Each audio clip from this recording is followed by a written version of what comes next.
Sige, sige. Sige lang po, sige. Ire lang, ire.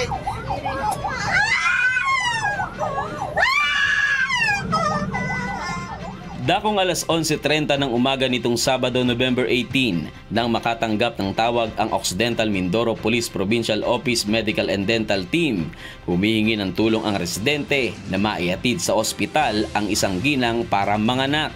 Nakilala ang naturang ginang na si Emily Magtoto Capino, 18 taong gulang, na residente sa Sitio Bulabog, Barangay Kaguray, Magsaysay, Occidental, Mindoro.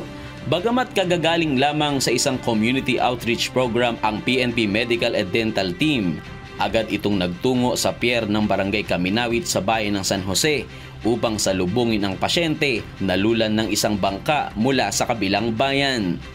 Habang nasa ambulansya ang nasabing pasyente, hindi na nito napigilan na roon na manganak. Sa tulong naman ni Police Corporal Victor Tatad, na isa ring registered nurse, matagumpay na naisilang ang sanggol. Ang batang Bulabog, malakas ang iyak. Huwag ka mag-alala, hawakan natin kay polis. Ha? Ligtas na kayo.